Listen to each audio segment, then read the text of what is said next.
What up, Lou Know It?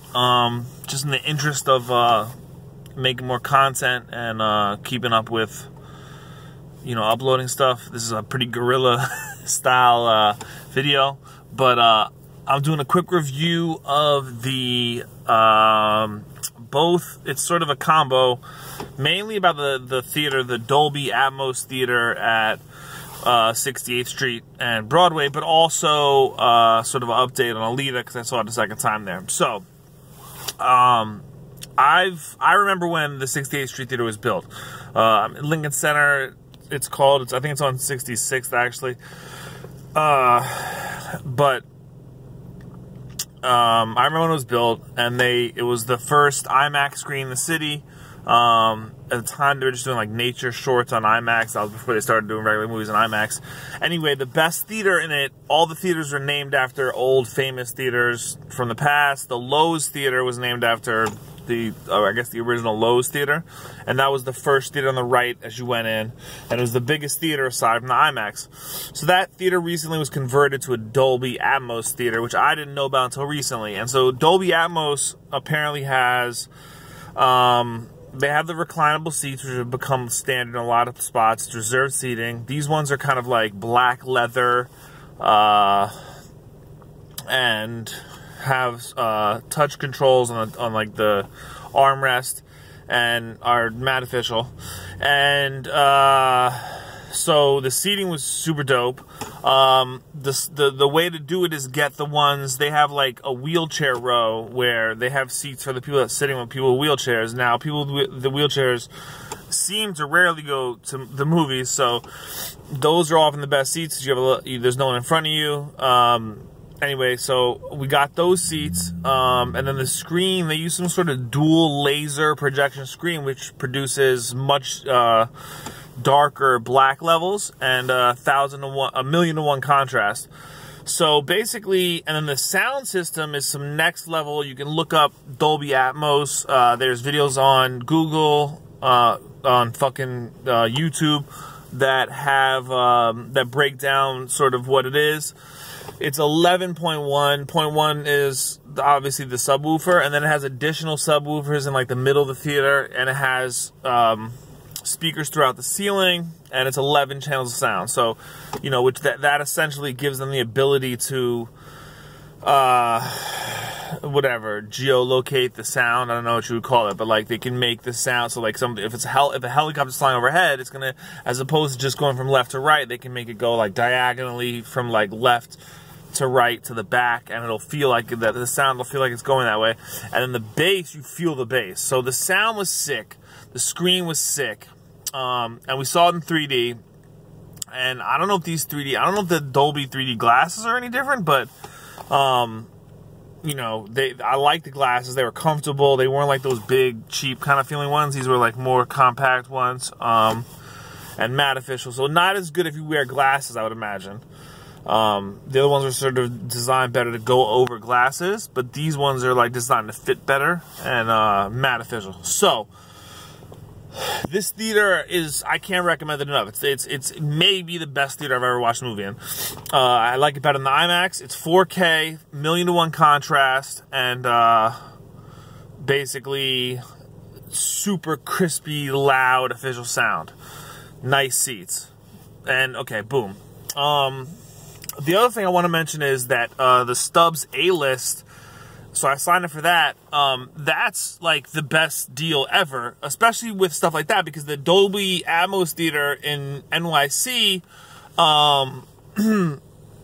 costs like $28.50 for a ticket, and the membership to the A-List is $23 a month, and you get up to 3 movies a week, and it covers the IMAX and movies like this. So basically, just seeing one movie, I already saved $5 this month. And then any other movies are just gravy after that. If you're going to regular movies, you need to see 2 probably to make it worth it. I mean, you definitely do. But it's still a great deal. Because if you see anything, if you see 2 movies a month, it's worth it. But they have to be AMC theaters. But AMC has the best quality theaters in New York City, at least. They got all the IMAXs, pretty much, I think. And now they got these Dolby joints, which are sick. So anyway, so this theater's the best. I recommend the A-List. Okay, and then lastly, just quickly, Alita, I saw it again. So my thoughts are kind of confirmed. I said it was better than it got reviewed. I agree with that. The plot definitely is weak and was like even more glaring the second time. Like certain things are just sloppily done. The bad guy stuff, the stuff with the bad guy, some of the plot development, the romance always was trash. It's not quite as bad as like you take a movie like Transformers 2, which to me had some of the best action of all time, but that movie's just horrible. This movie's like decent, I mean, but it could have been way better. The actor definitely underused. Mahershala, that's I think how you say it. I heard him on the Oscars. Heard the director. No, what was he? One of the producers. Yeah, I don't know. Whoever goes up for when that won Best Picture, Green Book. He said Mahershala, I think. Anyway, you know him, Jennifer Connelly, underused. Christoph Waltz was good. He's overrated as an actor, in my opinion, but he was good. He's the best actor in the movie, probably. And then the CG actors were dope. I didn't realize it was Jackie Earl Haley. I knew he was in it, but I didn't realize who he was. So he's like he's the diesel bad guy that she fights. He's the guy that played Rorschach in Watchmen, and he played Freddy in the remake of Freddy, which got hated on, but I mean he was a perfect Freddy. It just wasn't the directing and the writing. The directing actually was pretty solid. I thought the writing just wasn't. The writing could have been better for it. So all of them were good. Like the Ed Skrein, the English dude that was the bad guy from Deadpool. I said before, his character was dope, and the way they did the CG was really dope.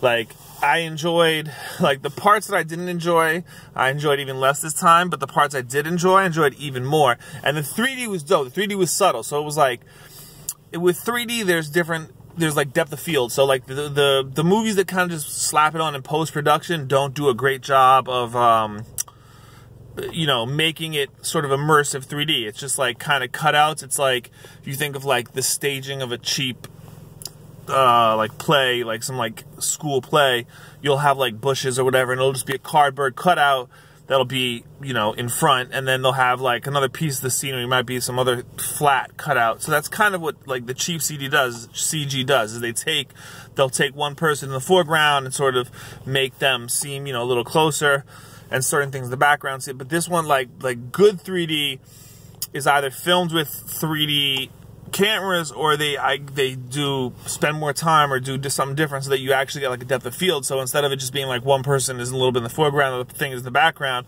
it'll be like there's a gradient. There's like things go back, things, you know, things feel 3D. So this had that to a degree, which makes sense because Cameron produced it. It was expensive, and he obviously has access. He's the one that's developed the 3D technology for like Avatar and stuff. So I haven't read up on it, but I assume they was either filmed in 3D or they used like the cutting edge 3D technology, and the 3D was really good. So I'm not a big proponent of 3D at all, but this is a movie that's worth seeing in 3D. It's bombing in the US. People are bugging. It was fire. The action was fire. The CG was fire. You know, it's worth seeing. So people should get out and see it. See it in Dolby ATMOS theater if you can. If you don't want to drop that kind of money, see it in a regular theater, but I'm telling you, it's worth seeing. And that Dolby ATMOS is fire. And the A-List for AMC is get that. And in closing, I will also add that the Oscars don't really mean shit, but Green Book was a dope movie. I like that. I'm glad it won. And I think Viggo kind of got snubbed a little bit. I thought he was really good. I don't think he got nominated at all. Mahershala like deserved a win, and yeah. Other than that, like I don't know. I don't have any strong feelings about the Oscars, but I just want to say I like Green Book. So if you haven't seen that, I recommend that too. Maybe I'll do a review of that separately. So Dolby ATMOS theater gets a 10 out of 10. Fire. Go see one, yo, check that out. Find out if there's one near you. Go download the AMC app.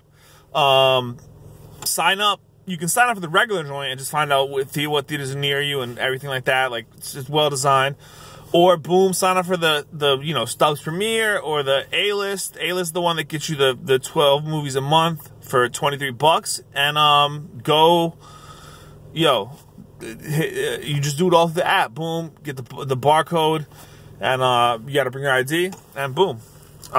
So get going on that. I recommend, if you're a movie fan and you see a lot of movies, and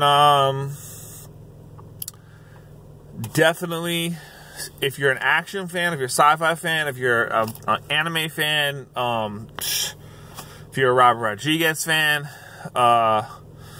see Alita. So that's it. Who know it? Lou know it. Peace.